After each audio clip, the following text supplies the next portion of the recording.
À notre émission de la semaine, nous recevons M. Fodé Yansana. M. Fodé Yansane, est originaire de la Guinée-Conakry. Ce monsieur est très connu dans la diaspora, au sein de la diaspora guinéenne, ici même au Canada et également dans le reste évidemment du monde, puisqu'on est un petit peu ensemble. Il est également connu par la diaspora africaine. Nous parlons avec lui, en fait, on s'interroge. On est en fin d'année 2023. On s'interroge sur le devenir du continent africain avec tout ce qui se passe actuellement. Ma question est très très simple.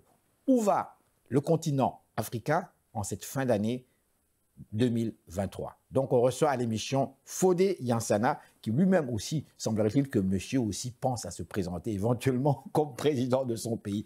Il sera avec nous à l'émission. Et en deuxième partie, madame, monsieur, nous sommes allés faire un tour à Laval. Laval, et on en profite d'ailleurs pour saluer nos téléspectateurs de Laval. Bonjour, merci de nous suivre. Nous avons été invités à un gala, deuxième édition donc de ce gala, le gala Waraba, la femme lionne. La femme lionne, les femmes d'affaires africaines, les Africaines ont décidé donc de parler affaires et ça se passait entre femmes et on était présents. Voilà donc le contenu de cette émission. Madame, monsieur, bonsoir. J'espère que ça va très bien chez vous. Restez là. Nous sommes de retour tout de suite après ces réclames publicitaires.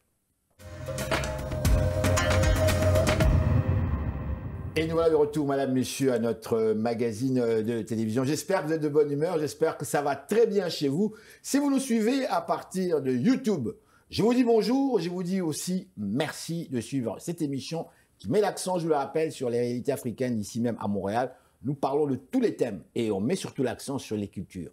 Aujourd'hui, à l'émission, nous recevons un grand monsieur.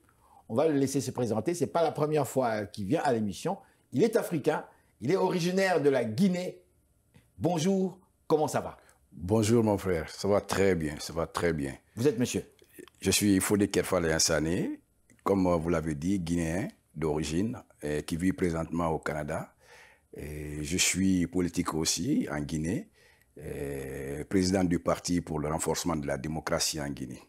Donc, et d'ailleurs, avant d'aller plus loin, j'aimerais saluer mes compatriotes guinéens qui fêtons le jour de notre indépendance aujourd'hui, donc le 2 octobre.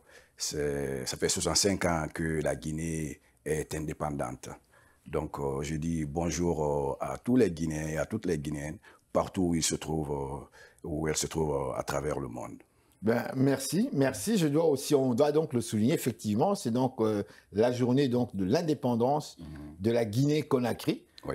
Le jour où M. Sékou Touré a balancé la France. Moi, je dis les choses ouvertement, a donné un coup de pied au général de Gaulle. Carrément, général de Gaulle qui offrait l'indépendance avec le partenariat, avec les fameux accords liés que nous connaissons tous. Ouais. Ceux qui étaient les protagonistes, on peut les citer. Il y avait Houphouët-Boigny, il y avait Léopold Sédar Senghor qui ont accepté de signer ces accords qui liaient les pays d'Afrique francophones donc à la France, avec les conséquences qu'on vit aujourd'hui. Sékou Touré lui a dit non. Il a dit carrément non. Catégoriquement. Oui. Catégoriquement. Oui. Et on connaît les conséquences. Dites-moi, est-ce que, là, je m'en vais tout de suite sur le sujet, est-ce que le refus de M. Sékou Touré, leader politique africain à cette époque-là, que l'on percevait comme étant socialiste, ou pour ne pas dire communiste, est-ce que selon vous, c'était une bonne décision de dire non à la France en ce moment-là? Je n'étais même pas né en ce temps, mais avec tout ce que je connais de la Guinée aujourd'hui. Vous avez lu l'histoire de votre pays? Voilà, avec l'histoire et toute ma connaissance du monde aujourd'hui, politique et sur les autres aspects, l'histoire aussi. Et je dirais que le président Amédi Sékou Touré, que son âme repose en paix, avait bien fait pour la Guinée. Parce que on ne peut pas évoluer, se développer en étant dirigé par quelqu'un d'autre. On a besoin de notre propre indépendance, notre liberté, et même si le chemin peut être difficile, mais c'est le chemin le plus sûr pour aller vers le progrès. D'accord. Pour le public québécois qui vous suit actuellement, je ne dis pas qu'ils ne comprennent pas, mais il y a des personnes qui ont peut-être quelques difficultés, moi-même le premier aussi, il y a aussi certains éléments qu'on n'arrive pas toujours à saisir. Au niveau des pays africains, lorsque vous parlez aujourd'hui de liberté, pour le public, les indépendances en Afrique, c'était les années 60. En 60, on accordait les indépendances, une certaine liberté aux pays africains. Aujourd'hui, on est en 2023, on parle encore d'une liberté des pays africains. Je vous ai parlé de M. Sékou Touré qui, lui, à l'époque, a dit « niet ». Je ne veux pas entendre parler. Il n'a pas dit non à l'indépendance. Il a dit non aux accords de coopération que lui proposait le général de Gaulle. Et à ce titre-là, il est devenu indépendant, mais tout seul. Un peu comme Haïti. Lui, Haïti l'a fait avec la guerre. Ils ont foutu les Français dehors, sauf que là, c'était différent. Mais aujourd'hui, on est en 2023. Comment expliquer au grand public qu'on parle encore de liberté et d'indépendance pour les pays qui le sont déjà depuis 60 ? Mon frère, à ce niveau, on peut tout simplement dire que l'Afrique n'a pas su exploiter cette liberté. On a eu, après les indépendances, des intellectuels, des leaders qui n'étaient pas tout à fait indépendants de l'Occident. Si on peut parler de l'Afrique occidentale, tous ces pays, la majorité en tout cas, étaient restés encore derrière la France. Donc, même si on disait la liberté. Donc le Togo, le Mali, le Niger, la Côte d'Ivoire, Burkina Faso, qui dans le temps s'appelait, je pense, le Dahomey, si je ne m'abuse. Bref, tous ces pays-là ont changé, n'étaient pas indépendants selon vous. En fait, ce n'est pas une liberté, ce n'était pas une liberté totale. Parce qu'on n'avait pas cette force au niveau de l'économie pour pouvoir développer des projets, pour pouvoir nous procurer des infrastructures. D'accord, mais il existait une économie dans ces pays-là. Il existait durant toute l'époque coloniale. C'est cette discussion que j'avais eue avec ma petite sœur qui est rentrée à Kinshasa hier. J'ai dit, mais c'est bizarre. Parce qu'elle me dit, ah, tout a été détruit, Mais ouais, il y a une chose. À l'époque coloniale, les Occidentaux ont construit. C'est eux qui ont construit l'Afrique. Oui. C'est eux qui ont construit et le Maghreb et tous nos pays. Il y avait les centres-villes, il y avait tout ça. Oui. Comment vous expliquez que nous prenons le pouvoir, on est indépendant, c'est sale, c'est donc dégoûtant. Et en plus, des années après, on parle d'indépendance. Donc on ne l'était pas. Mais on ne peut pas dire qu'il y avait l'économie réelle. Ça, c'était des économies, si on pouvait dire comme ça, ou bien des infrastructures qui existaient, qui étaient vraiment répondaient aux besoins de la colonisation, du colonisateur. C'était pour l'exploitation de nos ressources minières et autres. Donc, ce n'était pas une réelle économie que nous avions en ce temps-là. Le problème, c'est qu'après les indépendances, on a eu des leaders, on a eu des intellectuels, mais qui n'ont pas su penser à l'économie, qui n'ont pas su gérer les affaires publiques dans l'intérêt du peuple. Vous savez, mon frère, nos leaders, la plupart de ces gens-là ne pensent qu'à eux. Et quand ils sont à des postes, il y a des projets qui existent, mais au lieu de travailler pour le peuple, le budget pour réaliser ces projets sont transférés en Occident même. Donc, nous sommes restés... Donc, ça, ce n'est pas des histoires inventées, ça, c'est réel. C'est des réalités, ça existe, même de nos jours. Ça veut dire qu'on va juste éclairer les gens publics. Ça veut dire que nous faisons un projet, on est des responsables, on fait un projet pour la construction des routes ou en fait des fameux hôpitaux. On présente ce projet-là auprès des institutions financières crédibles. On voit que le projet, il est valable et tout, et tout, et tout. Le financement arrive et on l'éclipse quelque part en Suisse ou en Italie. Évidemment. Et la population, elle reste là et puis elle n'a rien. Si vous regardez dans nos pays comme il faut, vous verrez que les hôpitaux qui existent, qui sont en bon état, qui ont été bien construits, sont des hôpitaux qui ont été construits à l'époque coloniale. Après les indépendances, il n'y a pas eu vraiment de projet structurant. En tout cas, je peux dire en ce qui concerne la Guinée, qui aujourd'hui, on peut dire, on est vraiment fiers. Je dis bien un projet structurant, peut-être même au niveau des infrastructures. Ça existe aujourd'hui, mais ce n'est pas de qualité. Pourquoi? Parce que l'argent qui doit rentrer pour la construction de ces infrastructures, tout ne rentre pas comme il faut. Celui qui est responsable, les dirigeants, c'est pas caché, ils prennent l'argent et ils l'expatrient vers les pays occidentaux. Vous le savez. Et l'argent reste là. Ça reste comme ça. Aujourd'hui, même si on fait des travaux sur les routes, mais combien de temps ça va tenir? Ce n'est pas de qualité. Et puis les projets, ça se négocie entre copains. Donc, on a eu, oui, la liberté, l'indépendance dans la bouche, mais en réalité, on n'a jamais été indépendant parce que tout ce qu'on veut faire dans nos pays, on tend la main à l'Occident, on tend la main à la France. Mais on ne peut pas être libre, indépendant totalement dans ce contexte-là. L'émission, je le précise, notre émission n'est pas politique. L'émission est vraiment culturelle. Nous sommes là pour donner vraiment l'information à nos frères et sœurs, en fait, à la grande population montréalaise sur les éléments, sur ce qui se passe. Essayer de donner un petit peu des explications au grand public pour qu'ils comprennent un peu plus ce qui se passe et ce qui est réel. Nous observons ce qui se passe sur le continent 2022, 2021.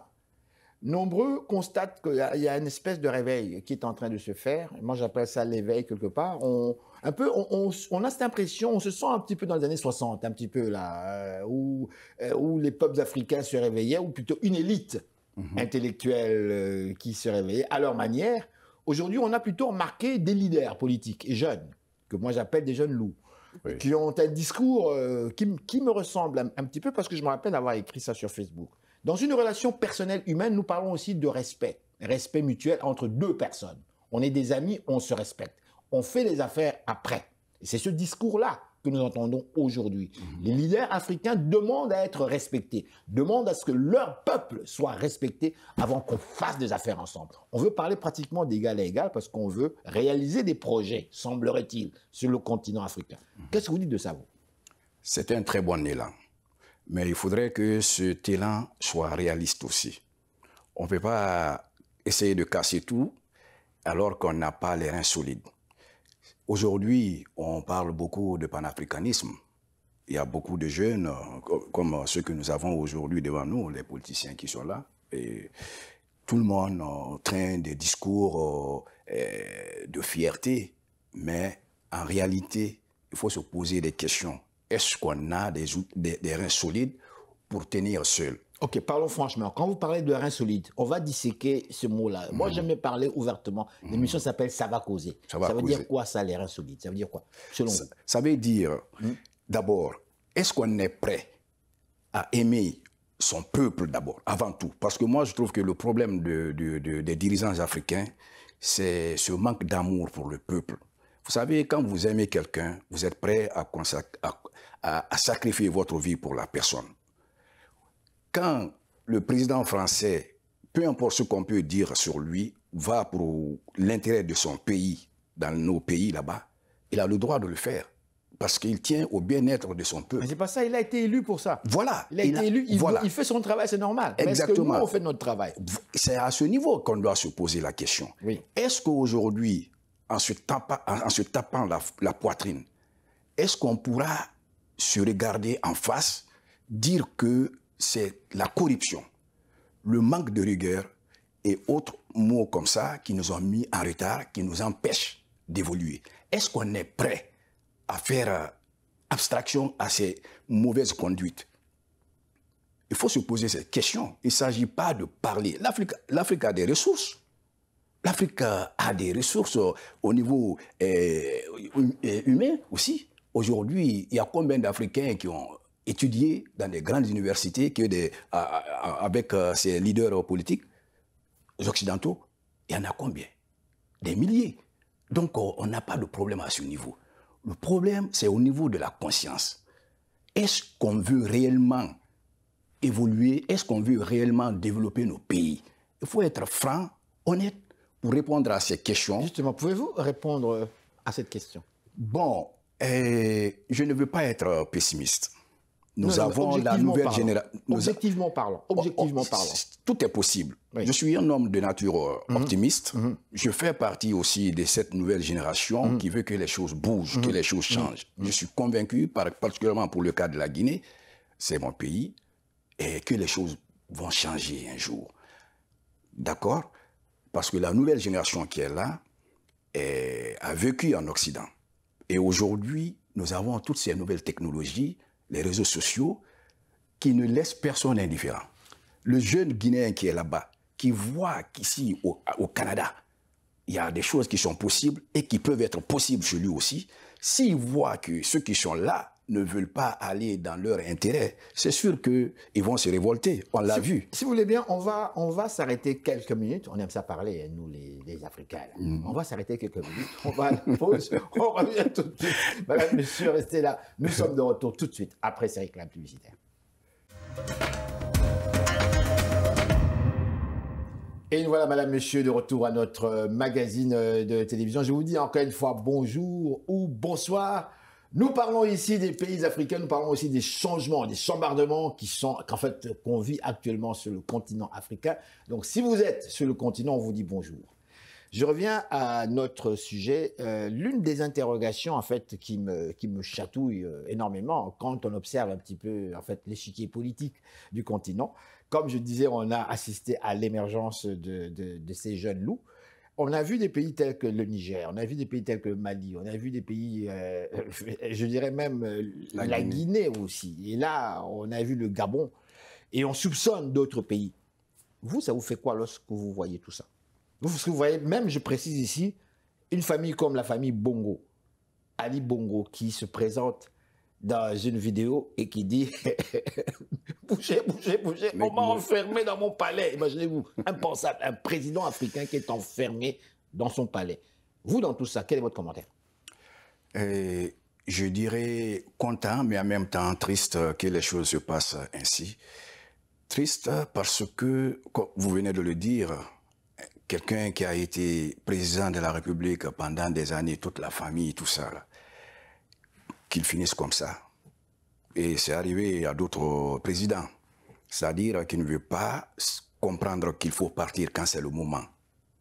Qu'ils ne comprennent pas que le pays ne leur appartient pas. Mais justement, cette phrase, parce que cette phrase, moi, je l'ai tellement écrite sur Facebook. Non, sincèrement, est-ce que selon vous, la pensée même des hommes politiques en Afrique, c'est que le pays leur appartient? Mais beaucoup pensent que le pays leur appartient. Réellement? Bien sûr.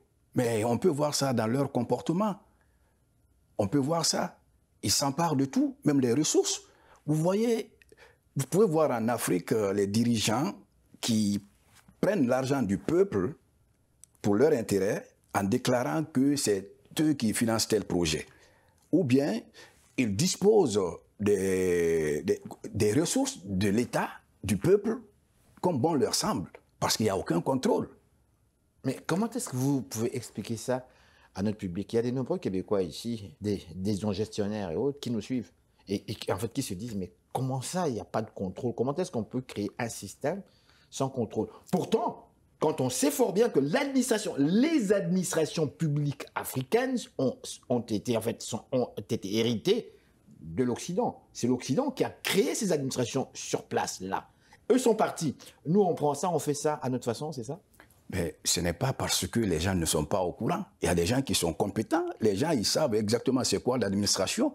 Mais si, au sommet, celui qui est là ne veut pas que les choses se passent correctement, si celui qui est au sommet ne donne pas un bon exemple, comment voulez-vous que la queue suive? Donc si celui qui est au sommet vole, c'est ça? Mais bien sûr, ceux qui sont au sommet, c'est eux qui commencent tout. Si vous êtes au sommet, vous êtes un modèle, vous faites des choses, vous respectez les lois. Parce que c'est ça qu'il faut dire aussi. Hein. Nous avons tout ce qu'il faut. Comme en Occident. Tout est là, tout est là. Vous pouvez être étonné, mais tout est là, mon frère. Mais on ne respecte pas. Au niveau de la justice, à tous les niveaux, on a tout ce qu'il faut, les outils qu'il faut pour le contrôle, tout. Mais les chefs, ils ne respectent pas ceux qui sont là. Comme ça a été mentionné. Donc, ceux qui sont derrière, s'ils déconnent, qu'est-ce que vous pouvez faire? Je vais vous poser une question ici. Ce sont mes analyses personnelles. Vraiment, je me base sur ça. Je n'ai pas d'autres éléments comme tels. En 1973, j'étais en Amérique, à New York plus précisément, avec toute ma famille. Et j'étais heureux parce que j'étais au centre du monde. Il y avait les Nations Unies, et qui était là, l'ONU. Moi, tout petit garçon, j'étais impressionné par ça. Et on observait l'Afrique, déjà, à partir de là, 73. J'ai toujours observé l'Afrique, toujours observé l'Afrique. Mais c'est bizarre. Aujourd'hui, on a constaté une chose.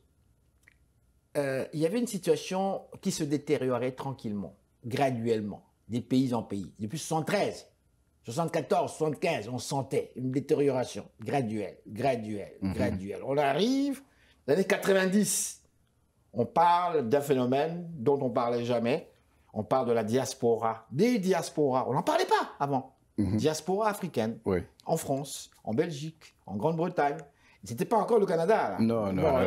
Tous ces pays-là. Et moi, j'y allais. Et je voyais, je leur demandais, mais qu'est-ce qui se passe? On me dit, Henri, ça pète chez nous, ça va plus. Et chez vous, ce sera pour bientôt. Et bientôt, nous sommes là. On en voit plein, là. Ils sont là. Bon. Alors, ma question, dites-moi, vous qui êtes un intellectuel, vous qui êtes un homme politique, vous avez un parti politique, est-ce que pour vous, c'est tout à fait normal de voir les choses comme ça, de voir que ces enfants-là, nos enfants à nous, Africains, quittent l'Afrique avec des moyens absolument incroyables, ils donnent leur vie gratuitement, ils meurent. Et tout le monde voit ça. Tout le monde voit ça. C'est très déplorable. Et oui, d'accord, mais est-ce qu'il y a-t-il quelque chose à faire pour nous? Il y a quelque chose à faire, mais d'abord, il faut condamner la chose. C'est très déplorable et très honteux pour l'Afrique. On n'arrête pas de dire l'Afrique est riche en tel ou quoi, on ne fait que parler.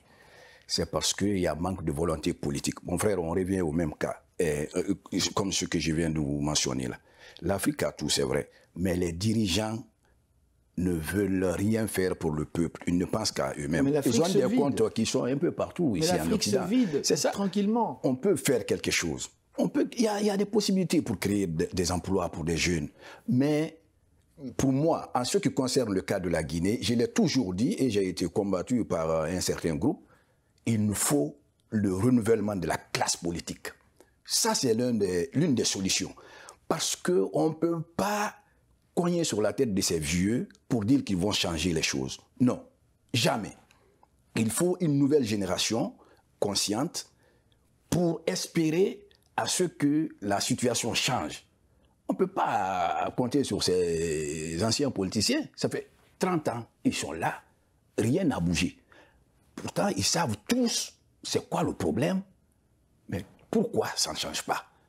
Ils se mettent devant le peuple pour tenir des discours creux qui ne donnent rien, mais malheureusement, c'est ça aussi. Il faut que la population soit éduquée.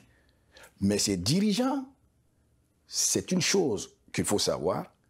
Éduquer la population ne fait pas partie de leur priorité parce que quelqu'un qui est éduqué, qui est conscient, ne peut pas se laisser manipuler. Il devient dangereux. Il va réagir. Voilà. C'est ça le problème aussi. Donc, et n'oubliez pas, les enfants de ces messieurs-là sont en Occident pour étudier. Nous faisons partie de ces cas. Je les ai tous croisés ici. C'est ça, de ces cas exceptionnels. Oui, moi, je fais partie de ces cas exceptionnels dont les parents ne font pas partie de l'administration, mais qui ont pu étudier ici au Canada. Vous vous êtes débrouillés. Je fais partie, en quelque sorte, de ces gens de familles pauvres, privilégiées. Je dis Dieu merci. Alors, non, mais c'est parce que vous avez voulu, je l'ai voulu. Oui, je l'ai voulu, mais mon frère, il y a beaucoup aussi qui le veulent. D'accord. Là-bas, c'est pas parce qu'ils n'ont pas la volonté. Il y a beaucoup qui sont très capables, mais pas de chance. Ils n'ont pas de chance. Et l'État doit aider ces jeunes-là, même s'ils n'ont pas besoin de venir en Occident pour étudier. Mais ils n'ont qu'à doter le pays des infrastructures de qualité. La discussion qu'on a ici, nombreux Africains vont le voir parce que je vais le placer sur YouTube après la non-diffusion, bien sûr, à la télévision, ici. Pour ces Africains-là, qui vous écoutent attentivement maintenant, ce que vous dites là, ça veut dire que le continent, il est mort. Le continent va devenir un lieu pour les touristes, pour les vacances. Et nous allons former la prolétarisation des pays occidentalisés. Est-ce que je suis drastique? Vous me trouvez drastique? Je trouve quand même que vous êtes drastique. Oui. Je ne vais pas, comme je vous l'ai dit, je suis très optimiste. Oui. Je suis convaincu que l'Afrique va se réveiller par la force des choses. Tout ce que vous dites là. Oui, par la force des choses. Oui. On ne peut pas toujours monter. À un moment donné, ça va descendre. Okay? On ne peut pas toujours s'enfoncer. À un moment donné, on va remonter. L'Afrique va se réveiller à un moment donné. Alors moi, je vous emmène sur les coups d'État. On parle aujourd'hui dans un monde qui est un monde où l'on met l'accent sur les démocraties. Lorsque nous suivons, n'est-ce pas, les nouvelles à la télévision, nous suivons la crise russo-ukrainienne, ukraino-russe comme telle, bien, on parle beaucoup de démocratie. On attaque M. Poutine parce que c'est une atteinte à la démocratie. Démocratie, démocratie, démocratie. Mais dans nos pays, les coups d'État militaires, et au point que même, Oui. et je vous pose la question à vous, avez-vous dit bravo au coup d'État qu'on a eu dernièrement au Niger, qu'on a eu au Gabon et qu'on a eu dans votre pays? Ce sont tous des militaires qui n'ont rien à voir avec pour diriger les pays. On n'est pas en guerre. Oui. Je vous laisse répondre. Bon, il faut mettre ces coups d'État-là à plusieurs niveaux. Mais parce que moi, je vais m'attarder un peu sur le cas de la Guinée. Et parce qu'il faut comprendre un peu le contexte. Les pays africains ont des constitutions, comme je dirais les pays occidentaux ont des constitutions qui régissent, en tout cas, qui gouvernent en quelque sorte le pays. Hein, on s'y réfère à ça. Donc, dans ces constitutions, il y a le nombre de mandats, dont le nombre de mandats mentionné là-dedans. Généralement, c'est Généralement. Mais ce qui est arrivé dans le cas de la Guinée, celui qui était là, il a fait ces 2 mandats qui étaient autorisés par la Constitution. Il voulait un troisième mandat. Il voulait un troisième mandat. Mais c'est à la mode. Donc, il a changé la Constitution. Ça a fait un tollé, ça a fait la pagaille dans le pays. Et c'est ainsi que le colonel Mamadi Doumbouya, avec ses troupes, ont pris le pouvoir, ont fait le coup d'État, ils ont pris le pouvoir. Je ne suis pas en train de faire l'apologie. Excusez, mais je suis pas en train illégal sur le plan constitutionnel. Je ne veux pas applaudir le coup d'État. Initialement, non.